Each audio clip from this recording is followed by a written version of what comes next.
I'm so excited to have you. One of the things that I think is really valuable that I'm excited to hear more about is just how, like, when you struggle with trauma, often it's Mhm. like, where do I go? Like, what Yeah. is the right path? And, Yes. Yeah. people throw out EMDR, IFS, brain spotting, and it's Mhm. like, I don't even know. And so Mhm. I'm just really excited to, hear Yeah. your path in like how you decided to become somebody who offers brain spotting as a therapist and kind of just give people more resources so that they can Yeah. make an informed I decision love about their it. healing, right? Yes. Great. Yes. I'm so excited. Um, Yeah, this would be great. yeah. I'm obsessed with talking about brain spotting. And it was actually perfect this week. I had two clients in particular that we really honed in on being parentified as a Mhm. child. And I was like, oh my gosh, so perfect for this week and what we're going to talk Yes. about on Friday. So, yeah. Yes. Yes. Well, I want to start off with just like so people can get to know you. First thing I want to ask is just like what makes you you? Yes, it's such a great question. I was thinking about that before I hopped on, and it's really this accumulation, right, between my personality and my lived experiences. And so, as just an individual, I've always been very much a humanitarian, meaning I love and it brings me so much joy. It fulfills my purpose to help people. And I am clearly an extrovert. And so connecting with people, brings me Mhm. joy. Therapy is this really unique place where I get to engage with people in some of the hardest parts of their lives, but also some of the biggest joys in their lives get shared with me too. And, it always makes my heart happy and to know I'm this special place, this really unique, weird relationship, right? Where I'm so involved in your life and also not. Yeah. And but when people say to me like, wow, I've never said that out loud, or I've never said that to another human, I just like, oh, like the weight of that really sits with me. So that's kind of a little bit about who I am, like personality wise. And then my lived experiences are being in a household with domestic violence as a child and the healing that had to happen from some of that. And then just some wonderful experiences. I'm really passionate about cross-cultural work and working with Mhm. the second gen population. That's a new focus for me because I kept finding, children of immigrants in my practice and like really Yeah. connecting with those. And so I love that's a little part of my life. And then the other part would be this connection between the body and mind, which brain spotting hits on, and particularly in my life as well, onboarding nutrition and minerals was Mhm. life changing for me. Yeah. To talk about trauma again, I had my first three babies were all three in the NICU, Oh, and yeah. unexpectedly, they were full term, they weren't preemies, and for various reasons. And so that really left a lot of scars and baggage and things to work Mhm. through. And so that also really informs part of who I am and part of the journey that I've been through. Mhm. Yeah, I feel you on that. Both of our kids were in the NICU. Yeah. And I just remember it feeling like this holding place where you're like, Yes. will this end? And, Mhm. I think, yeah, there's such a special place for the nurses in our lives too. Yeah. Just like, I feel like they were our therapists. Like it was amazing. Hmm. Hmm. But yeah, so you started to touch a little bit on this, but what led you to wanting to offer brain spotting in particular Hmm. as a therapist? Yeah, so I had never been terribly interested in, like trauma work. It always seemed like too heavy, because, I do have a young family. And so I always wanted balance in my practice. But I can't even remember when I first heard about brain spotting, but something instinctively in me went, I need to know more about that. And Hmm. so I started studying and reading. I read David Grant's book and started watching, YouTube interviews. And I knew because of my own background, right, that the body brain connection was so important. Yeah. And I knew from working with clients that it also felt like occasionally we would get so far and then get Hmm. stuck. Hmm. And I was really looking and hoping for something to help in, that process. I knew something was going on and I couldn't explain what at Mm. the time. And so when I stumbled upon brain spotting, I went, oh my gosh, that's it. Yeah. And the way that we talk about that is in therapy world, right? We have a bottom up approach or a top down approach. And Mhm. typical or traditional talk therapy is a top down modality. And what that means is that we're engaging with our mind, our brain, our cognitions, our thoughts, and then hoping really essentially that then there's other change, right? Yeah. What we now know, thanks to like the last really 20 years of a lot heavier focus in neuroscience, is that that is not it's not going to work often because Mhm. the body, the nervous system, is having a physiological response based on, right, our mind. And so that's where we engage the body, that bottom, if you will, to have a top impact, right? To impact the brain and mind. And essentially, that is why I'm obsessed with brain spotting. It's because I can see that happen so effectively, even when in one session with a client. Amazing. Like even in one Yeah. session. Yeah. Yes. And I Yeah. think it does get really discouraging for people when they'll spend like months in therapy pouring out their story and their heart and Mhm. then like really like there's so much emotional investment in that and Yes. financial. Um Yes. and then to feel like you just get stuck and yeah, incorporating the body is the most important aspect of this. Like we can't leave it out. And Right. I love that as therapists, we're moving in that direction now. Hmm. Um, for people who have no idea what brain spotting is, can you just kind of give us a basic overview of what it is, how it works, and maybe how it's Hmm. a little bit different from other trauma therapies? Yes. So brain spotting, and essentially the really fun phrase we use is where you look impacts how you feel. Mm. And so brain spotting is a fixed gaze modality. And what we mean by that is we find that's the brain spot, a point Mm. in our visual field, which is directly correlated to a literal physical spot in our brain. I just always get mind blown every time I say that, like just so amazing, so wild to think about that. Yeah. So it does make sense because we know that our vision, our eyes are the outermost parts of our brain, essentially. And so Mm. there's a direct correlation between a spot in our vision field.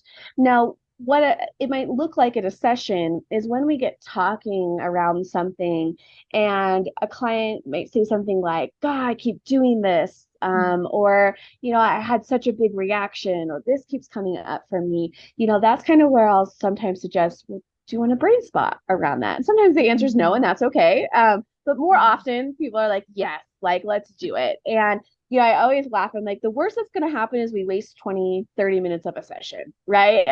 And there's no impact. But I've Mm. only really had that happen once where this client left and was like, like, that I don't know, that didn't really, We but tried. literally, yeah, exactly. But Yeah. literally the, dozens, if not, at this point, like 20 to 50 other times I've done this in sessions, there is a huge impact. And I Mm. love to see that.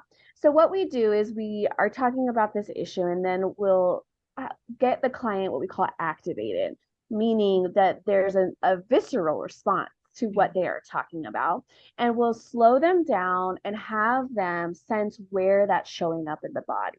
And Mm. typically, what I get will be like, my jaw is really tight, or there's this heaviness in my chest. There's huge knots in my stomach or butterflies in my stomach. These are just a few Mhm. examples. Yeah. And then we'll rate that. We'll say, okay, how heavily is that showing up for you? And, Mm. like, oh, it's an 8. Like, it feels super intense. Great. Okay. Then what we'll do is we will help the client find a point on in their vision field where that feeling even intensifies or it feels very strong or they're very connected to it. And that is what the brain spot is. And then Mm. what we do is we again hold our vision on that spot. And I'm just quiet for a couple Mm. minutes, which is wonderful. And the brain, we go from using this neocortex, right? This thinking logical brain that you and I are using right now. And we actually drop in or drop down into Mm. allowing space for that midbrain, subcortical brain to take action. Mm. And it's Yeah, it's really cool. Seems a little theoretical, right? Or it's hard to even imagine that. But when you do it or when you see people in it, I mean, you can feel it. There's something that shifts as you're sitting with them. So I'm quiet, and it's funny, in brain spotting, there's kind of like a time warp. I'm only quiet for a minute or two, but it can feel like ages. And I'll check in, and we'll kind Mm, of talk about, where did that take you? Where did you go? And I want to make sure to say, Kirsty, there's no really right or wrong way to do brain spotting. I think we can get caught up in, oh, am I doing this right? Or mm, I don't know, my brain just went somewhere really weird. That's bizarre. Is that right? So I'll often have mm, clients ask, and I'll say, actually, no, there's no right or wrong. If intuitively your body is saying, close your eyes, do that, mm, right? If you're too flooded and you need to take a break. I had that happen this week. One client said, can we be done now? I said, of course, right? Because she intuitively know this was too heavy for her at that moment. And mm, so that's the beauty in brain spotting, is you're always in control. You're never, like in this other altered state where you mm. feel like you're out of control. And that's really cool as well. So I think really empowering for clients. And Yeah. then as we, do a couple rounds, people will pretty quickly, as I said, kind of find resolution, or what we'll call a resource. Their mind or brain will Mm, kind of go through these steps, and it looks really different for everybody, but it eventually, almost, I'd say like 95% of sessions end with then this resource for clients, mm, whether it's, I did the best I could, mm, whether it's I'm safe, I'm okay. One client, right, this will give you an idea of how different it can look, had at the end of the brain spotting, had these, she's like, and now these bunnies and birds. I'm sitting in this field, and these bunnies and birds have come around me, and they're comforting me. And I was like, um, okay, like I yeah. don't know what that meant exactly to her, but her brain did exactly what it needed to do. And Dr. Grand talks about the brain intuitively knows about itself Yeah. and also knows how to heal itself. And I think those are really powerful concepts for people to understand. Yeah. I mean, there's so much there in what you just said, but like one of the things that's coming to mind is just how, like, especially for trauma survivors, this is a Mm, way of practicing trusting yourself. Like, it is absolutely. so scary to let Mm-hmm. yourself feel and to enter into those memories or those sensations. Mm-hmm. But I think for a lot of us, it's like, it's so scary, we want to avoid it. And to Mm-hmm. have this other person there who can help you stay grounded and help facilitate it, and for you to see that you can experience those sensations, and then your brain is going to, and your body is going to naturally bring you to a place of resolution, Yeah. is just so profound. Yeah. Because, even when it comes to crying, I think so many of us are like, who grew up with trauma, is like, if I cry, will I ever stop crying? Like, will it Mm-hmm. totally derail me if I let myself Mm-hmm. cry? And Yes.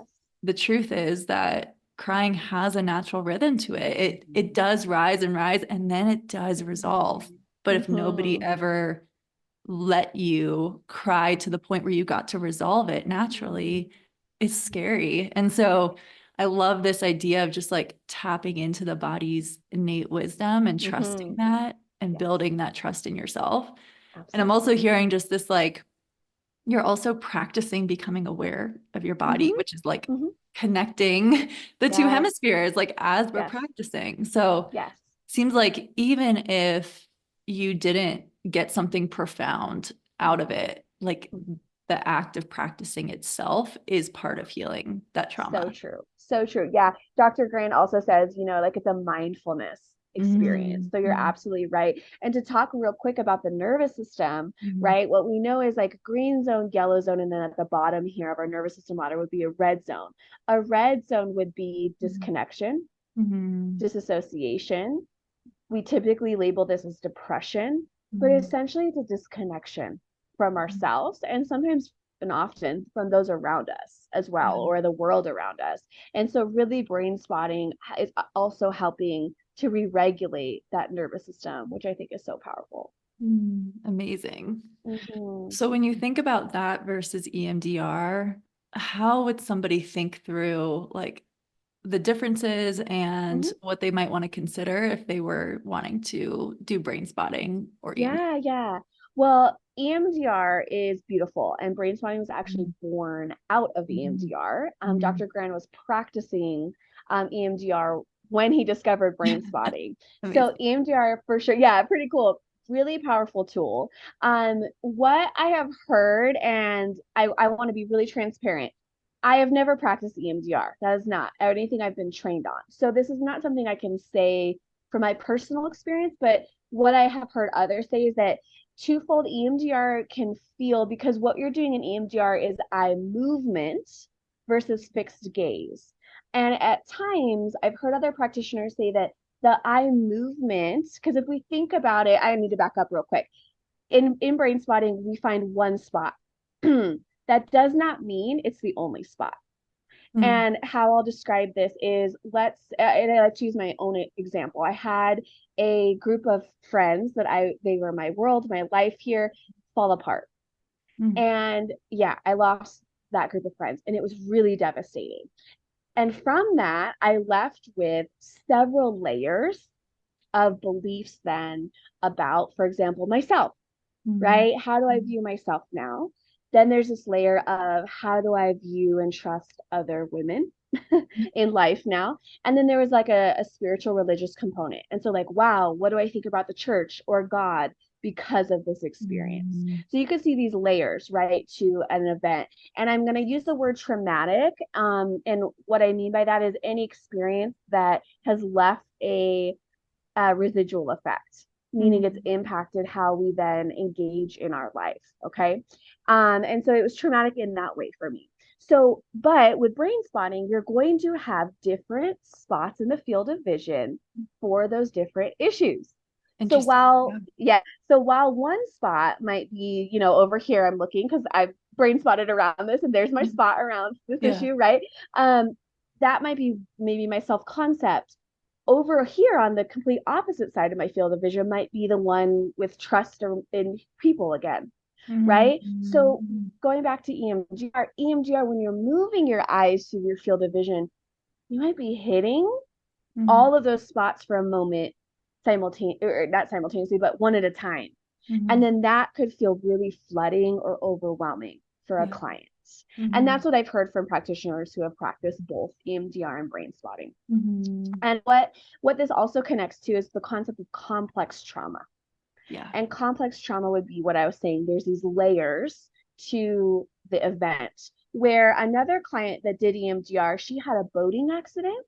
Mm. And for her, there was the boating accident and then obviously the fear of getting in the boat again, being on Yeah. the water. Mm. That's a pretty clear correlation. And she's like, EMDR was amazing for that.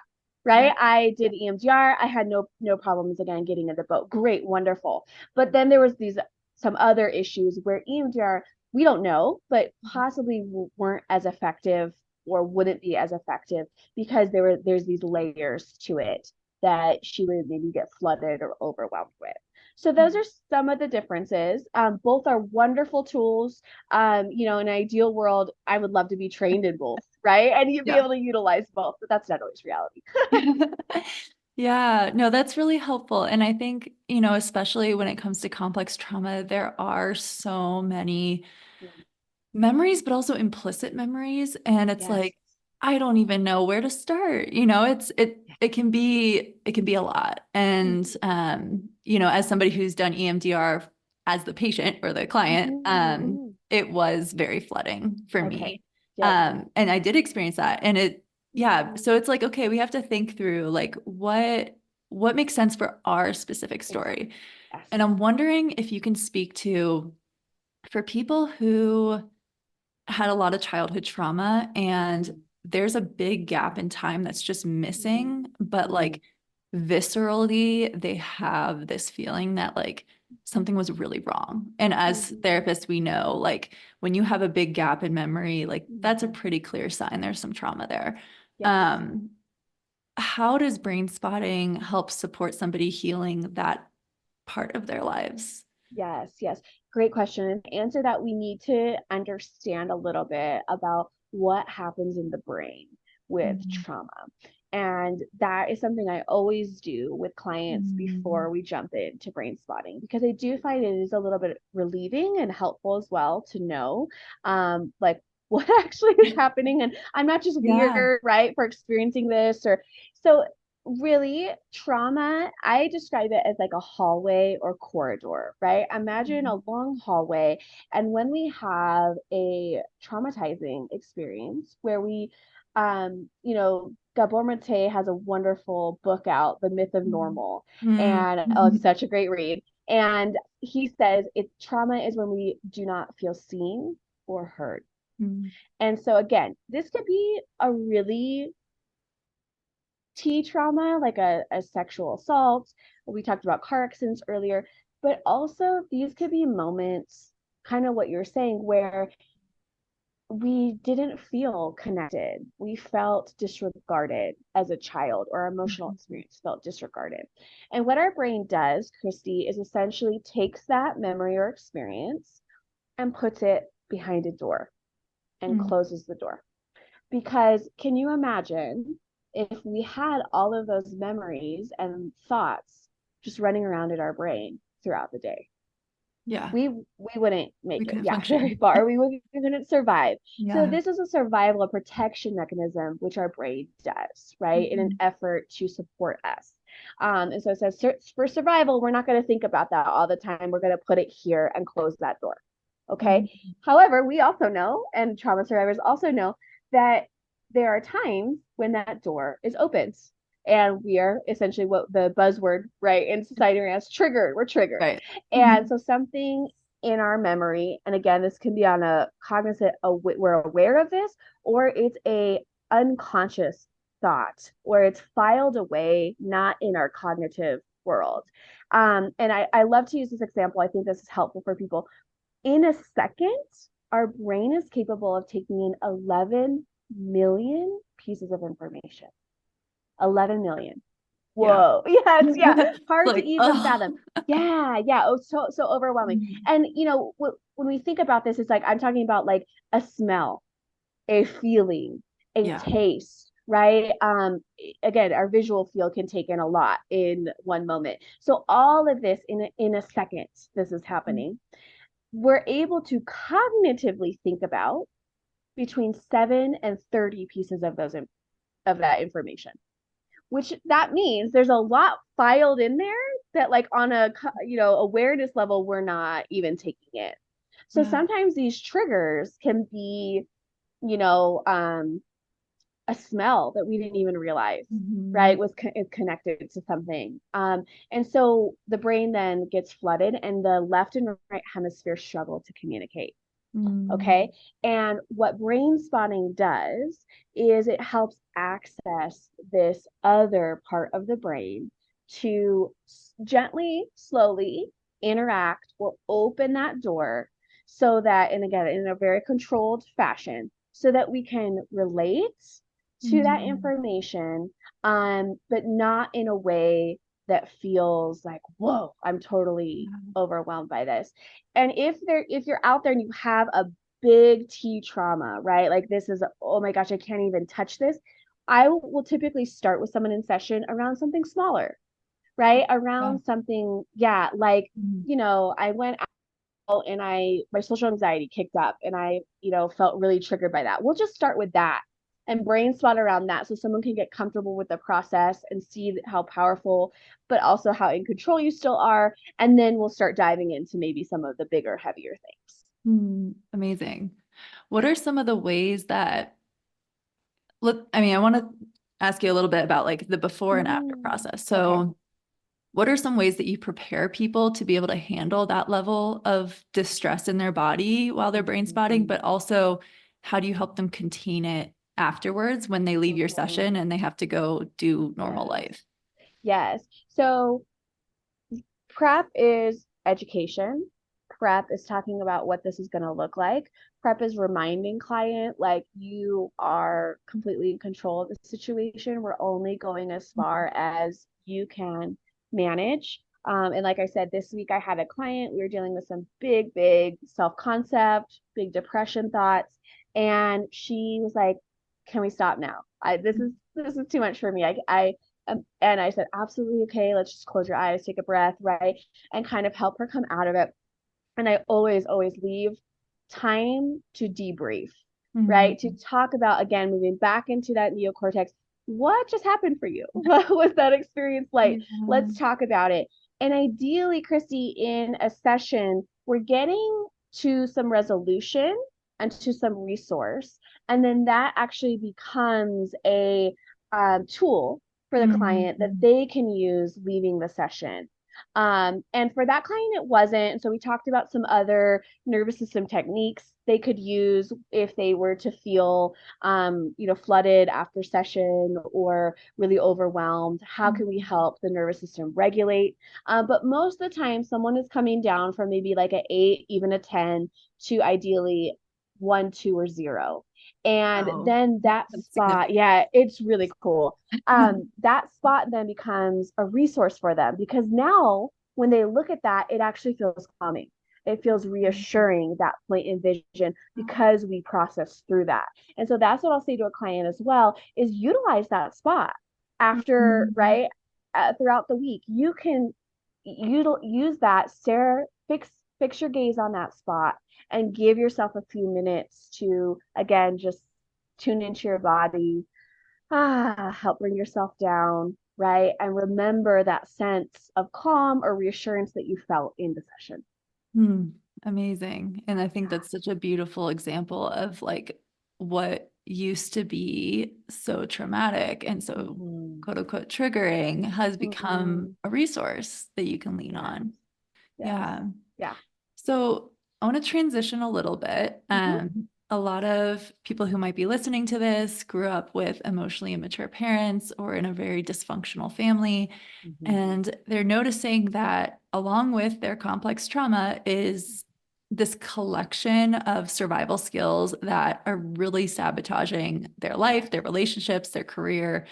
Um, and I guess we can start by kind of defining what a survival skill is for anybody who doesn't know. But, Mm-hmm. survival skills being, examples might be perfectionism or people pleasing, or even just going into rage or self-criticism. There's a whole collection of ways that we learn to adapt to our trauma so that we can make it through our childhood. Mm-hmm. And I'm curious how brain spotting helps people unlearn those survival skills so that they can be in their relationship and not find themselves totally tearing it apart involuntarily, but instead Mm-hmm. be able to actually show up from a grounded place that's true to them. Yes, yes. So if we think back to a classic therapy, cognitive behavioral, right? What we Mm. have there is thought, feeling, and action. And actually, I'll even add belief, Mm. belief, thought, feeling, and action. And so what we're talking about is that action part, but there we have to also understand that there's this whole slew of thoughts, emotions, and beliefs behind that action that guide and dictate it. So I think understanding that first is really important and empowering, usually for individuals. But then the question becomes, well, okay, now what do I do about that? Or what can I do about that? Right. And so I really love talking to people about, before we jump into brain spotting, what is that belief, right? Can you identify that was formed? Mm. And I love that you brought up some examples. The one I worked on twice this week was perfectionism, Yeah. right? And I had to be perfect. I had to not have my own emotion because in my household there was so much going on, and I couldn't. I wasn't allowed to have that. When Mm. I did have that, my experience was always being belittled, Mm. being disregarded, being put down. And then we can see that that action, right, is leading to the set of behaviors Mm. of then, I operate belittling myself all the time, right? Or I withhold all the time, or I don't let people into that part of me. Mm. And essentially, we're seeing a disconnection from self. Mm. And what brain spotting does is, again, we're kind of, David Grant talks about it as a capsule. We're kind of opening that trauma capsule, looking inside, so that we can be more integrated. so our Mm. brain can be more integrated and work effectively. The visual I often give for clients is like a telephone wire Mm. all tangled up, and this message is trying to go through, right? We're trying to say, it's okay, you're safe with this person. It's okay to connect and show your feelings, but it's getting Yeah. caught in that bundle, right? And so Mhm. brain spotting essentially unravels that bundle so that message that we're trying to send cognitively can get through effectively without that capsule blocking. And that's what I mean when I say integrated. I love that so much because I find, I work a lot with couples and I find that a Mm-hmm. lot of them, it's like, gosh, like mentally I know, but every time my partner says something or does something, I see it Yeah. through this like warped lens. And Yeah. it's so hard to be able to hear or experience them without having these instinctual Mm-hmm. reactions that are so damaging in the relationship Mm-hmm. because my body and my brain are like Yep. totally reliving something that's not Yes. really them. Yeah. And, a question I often ask clients is like, who else is in the room right now? Like, Mm-hmm. are we reacting to your partner? And if so, like, let's work on that. Or is Mm-hmm. there something else that's coming in? And it sounds like with brain spotting, we're kind of clearing that path so that we can actually reach each other in a clear Yep. and effective way. Yes. Yes. And I love what you're saying, Christy. I'm thinking of a couple in particular too Mhm. that I've seen because she was kept reacting to an issue that they had had, but also that was connected to some stuff in her family of origin. Mhm. And we did a couple brain spotting sessions, just her and I. And yes, it opened up a whole new world of communication for them and a level of trust that had really been broken or severed for them. Mhm. And it was so, yeah, so beautiful to see. Yeah. Wow. So, in the context of couples, are you doing brain spotting with couples or are you simultaneously or are you like meeting with Not one at a simultaneous. time? Yeah, Yeah. yeah, Okay. not simultaneously. And I work with a lot of betrayal. So Mhm. that's a passion point Wow. of mine. Yeah, and what I love doing with betrayal is intensives, Mm. meaning like they're in crisis and an hour just ain't gonna cut it, right? So like Yeah. we come in, maybe we spend 2 weekends with 3 hours on 2 days, and then the next weekend, and then I kind of give them some space, a few weeks to see, you know, how Mhm. they can apply what we talked about, and then we'll come back. But the beautiful thing is, in that time period, sometimes I will see an individual that's like really identifies, okay, I'm also recognizing what you said, which is like, this isn't just what's happening here. There's also some other stuff tied into here. So we can do some individual brain spotting sessions in that time. Amazing. It's Yeah, really I fun. love Yeah. that. So Mm-hmm. cool. So, as we're thinking about like this fragmented self that comes from having trauma, um, and this might look like having difficulty with boundaries because we just abandon ourselves in order to people please, that being a Mm-hmm. survival skill. Mm-hmm. How can brain spotting help kind of bring those fragmented pieces back? You've talked about integration, you've mentioned that a Mm-hmm. few times. Mm-hmm. How does that help us like really rebuild that connection that's been Yeah. fractured? Yeah. Yeah. So yeah, if we think about the brain and trauma, we know that, and the body for that matter, but in Mhm. the brain specifically, we know that trauma essentially is a disconnection, and a disconnection from self, right? And the pieces are parts of ourself, but Mhm. also a disconnection with, maybe my partner, Mhm. maybe my kids, right? If I had trauma from the parenting that I was given, right? I know that then there's a likelihood that that's going to impact my parenting. And so I might Yeah. start to overcompensate, and like you're saying, survival skill, I might just start to really withdraw, right? In my parenting because I'm fearful. I'm gonna, oh my gosh, I'm gonna engage in yelling or belittling like I was parented, right? And Mhm. so brain spotting really is going to help, again, to use that word, integrate or reconnect with the whole brain and how the Mhm. brain and heal. I love to use that concept too of like, we know that really a lot with the body. If I break my arm or I get a cut, I know and I trust that my body is going to do what Mhm. is needed to restore and repair. Well, the brain's actually the same. The brain Mhm. has that ability. sometimes we just need, like we mentioned earlier, attunement or someone to Yeah. help us slow down, give space for that process to happen. And that's the honor Mhm. we get as therapists. Yeah. Yeah. Hmm. Thank you.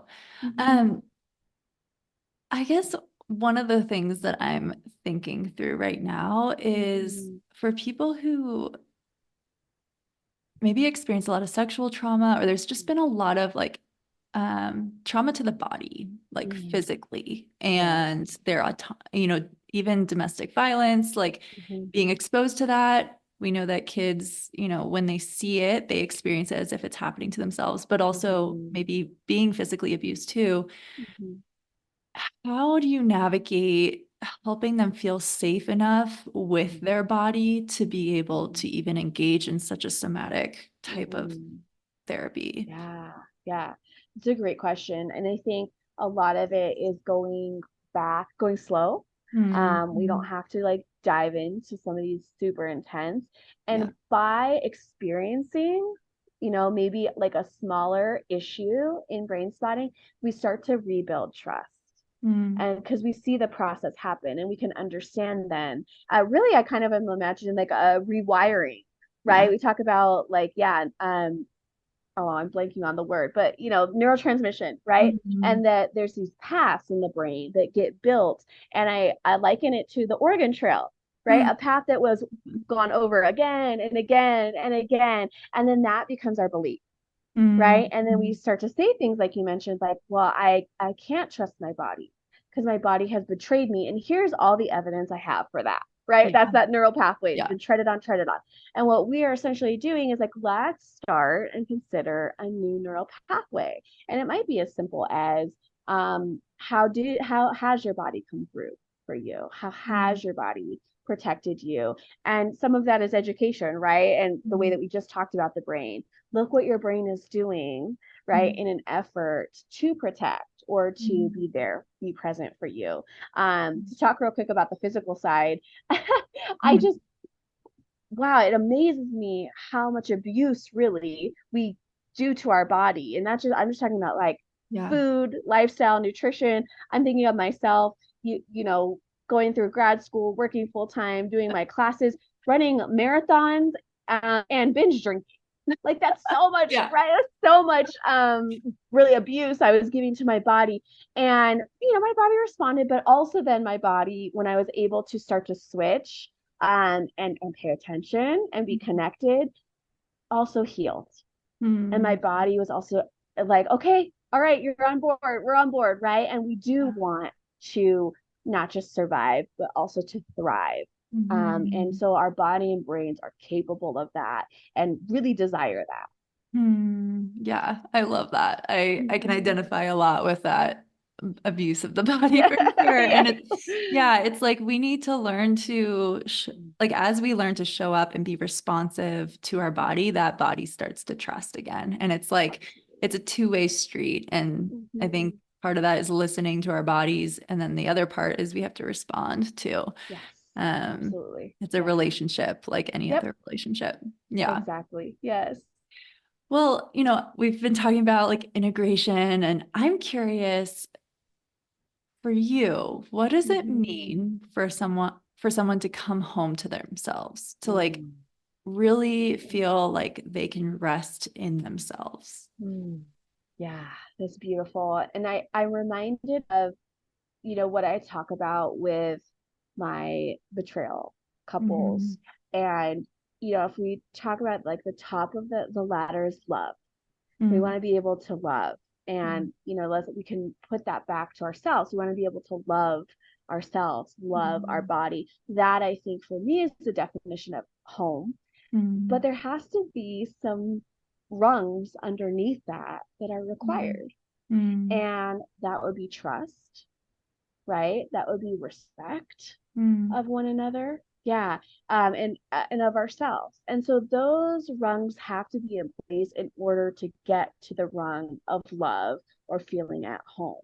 And so when we're able to start to reconnect, to trust ourselves, to respect ourselves, maybe it's respecting a limitation. I'm too tired, right? I'm too Mhm. tired right now. I know that I need support. in this way before I can add more on my plate. And I'm really proud to be in an era where we are looking more at, hi, what's happening here in my mind is very connected, Yes. to perhaps how my body, what is happening in my body, what am I lacking? Right? Maybe I need more magnesium in my Mhm. life so that my brain can do the processes it needs, for example. So I'm so proud that that is what our field is really respecting and moving into, is not, there's no longer this like image of a line across our neck and one Yeah. person works with the brain and mind and another works with the body. No, actually, we really need to have a thorough understanding of both of those and how they're interacting with one another. Mhm. So Yeah. that to me is coming home. Yeah, like Yeah. building that trust, building that responsiveness and Mm-hmm. respect, and Yes. then being able to actually love ourselves. Mm-hmm. Mm-hmm. Yeah. I forgot one. Chrissy, forgiveness. Oh, yes. Can you speak a little Forgiveness. bit to that? Oh, yes. Mm. Forgiveness is actually the bottom rung. Mm. And forgiveness is so essential. It's Mm. freeing. I heard someone say it allows us to see clearly. Mm. And so sometimes that forgiveness is a forgiveness of ourselves, of, Mhm. what we did in a situation, what we weren't capable of doing in a situation, what we didn't have the capacity to understand. I worked a lot this week with a client, she was really sad because she had an issue with a sibling who was going through a lot, and she really disconnected, and she was Mm. grieving that. And we really started to look at, how can you forgive yourself now and Mm. also forgive that kiddo, Mm. right, who is dealing with it and didn't know how to deal with it then. So forgiveness, and then respect and trust, and then love. And that is how, Mm. that's the path essentially to home. Yeah, wow, I love Yeah. that. What a beautiful image too. Mm-hmm. Yeah. Yeah. Really, it's filled with hope, right? Yes. Yeah, yeah. And I think we all just want to be able to truly love ourselves. And Mm-hmm. um, when we've grown up in homes where we were invalidated, or Yeah. we were taught to believe that we were unworthy, it's Mm-hmm. so hard to reach that top rung. And I love that, you're even saying like it comes in stages. Like you don't have Yes. to get there all at No. once. This is No. about not convincing yourself, but instead like taking the baby steps to get to a place where you can come home to yourself. Absolutely. Yes. And I like, we're all works in progress, Right. right? We're all, yeah, we're all Yeah. striving, I think, no matter, if, I don't want to say, and I don't think anyone's had a perfect life, but even if you've been through a lot of trauma, or you've had maybe a really rosy upbringing, Mhm. we're still working towards that. Yeah. We're still working perhaps towards that trust. And so know that I love talking with kiddos about this. Mm. Even if someone looks like that calm duck, just, yeah, going across the surface of the water, that there Yeah. perhaps is that feverish feet going underneath of just trying to figure this out Yeah. too. And I feel like there's a comfort in that Mhm. knowing that regardless if you look around and you see, we're bombarded, right, with these perfect images on social media, that actually is not reality. Mhm. Probably 100% of the time, I'd say is that. So yeah, not reality. Yeah.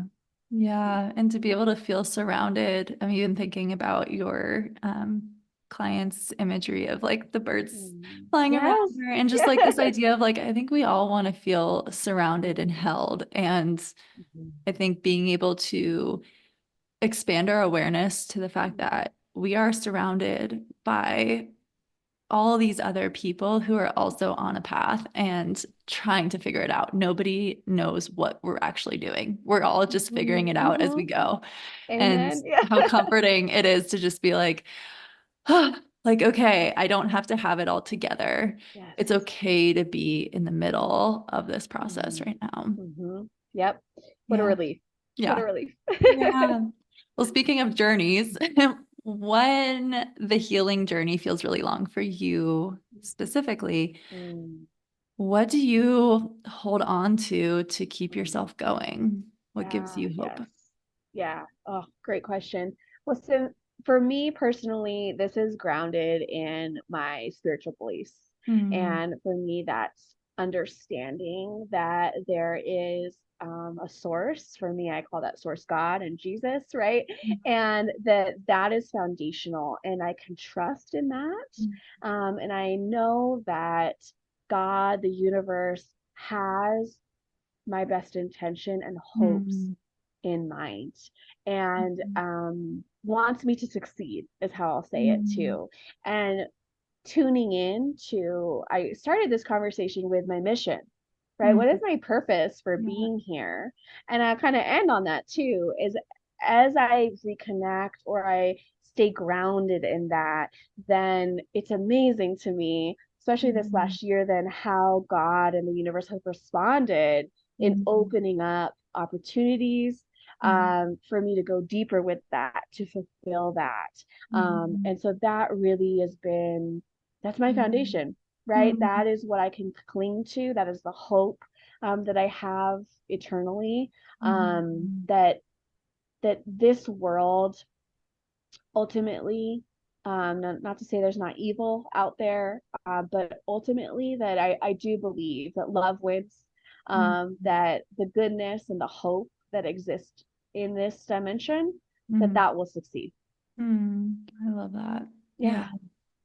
Yeah. Just this idea that the world's not against you. Hmm. Life isn't against you. Hmm. Um, I mean, we look around. I'm in Colorado and, Hmm. and you were just on the Pacific coast and, Hmm. like we look at even just nature and how everything is so interconnected. Like Hmm. things are made to support each other. Yeah. And when we can look at it from that perspective of everything is here to be interconnected and to build us up, to be Yeah. whole, like Yes. that's the natural path. Like when we can Yes. see that, it's Ugh. like, oh, okay. Yeah. Oh, I'm on a yeah, path where again, I release. am held. Yeah. Hmm. Hmm. Mhm. Yeah, I think of Dr. Kurt Thompson has a wonderful book called The Soul of Shame. And Hmm. he talks about that what comes before shame and guilt is a doubt Hmm. that leads to the shame and guilt.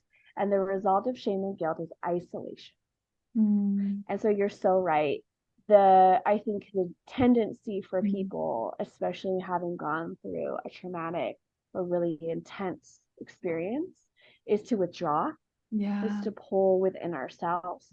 And ironically, the Hmm. antidote to that is connection. And Hmm. sometimes, hey, maybe that's the safest place, or the first step to that is connecting with nature or Hmm. connecting with an animal that you have Hmm. close to you. Then that can feel, more approachable, and know that that's okay. If Hmm. that's where you need to start, to go outside, to lay in the grass, to go on a Hmm. hike, to go swim in a river or ocean or lake, that's okay. Hmm. That again is a type and form of connection, and you're making steps in the right direction. Yeah. Yeah. Yeah. Beautiful. Hmm. Well, thank you so much, Atara. Like this has Thank been you. just so wonderful. And yeah, how can people get in touch with you if they Mhm. wanted to connect with you and, do some brain spotting work or just connect with you in general? Yes. So I love always pointing people to my Instagram because there is a lot of free information out there. And I just realized, oh my gosh, I don't have a single post on brain spotting. So I'm going to go do that this week because I love it so much. Oh my gosh. That site, that space is really dedicated to the holistic psychotherapy or holistic mental health, and talking about the impact of minerals and nutrition on our brain. So I love pointing people there because that has so much good free information, but also you can just reach out to me directly at my email, which is Atara Parkinson at protonmail.com. And we can talk about getting something on the calendar. That's another spot. But if you're not ready for that, please feel free to just look at it's also on Facebook. My Facebook business page is Atara Parkinson. You can find me there as well. And I'd love to just hear and connect. Awesome. And what states are you licensed to practice in? Good point. I'm licensed in the state of California. So that I do the health coaching work. Um, yeah, through a broader coaching lens because we're not so, limited by Yeah. location. Just to be really clear, therapy and coaching are not the same thing. So if you're wanting to do the brain spotting, you could still reach out to me if you're in a different state. I actually have a pretty broad network of people Mhm. across the country that engage in somatic practices. So even if you just need support connecting, please still reach out. Awesome. Yeah, thank you. Yes, That's so of helpful. course. And we'll have to have you back for talking about health and minerals Oh, I'd and love that. how we Yeah. can use that to support mental health. Because Yes. yeah, that's such a just such a unique area that I think we don't talk about enough. It So is. It is. Yeah. And the way that I yeah. basically summarize that is minerals make your mental health resilient. So if you're looking for Love more that. resilience, yep. If you're looking to have a quicker, bounce back, you need minerals. If that's where you are in your journey, that's the next step for you. You're like, okay, I'm implementing this stuff, but like, I just something's missing. It's your physical health. It's the body and Mm, minerals. And so yeah, I'd be thrilled to talk about that too. awesome. Thank you so much. Yes, of course. Thank Well, you. yes, this was wonderful.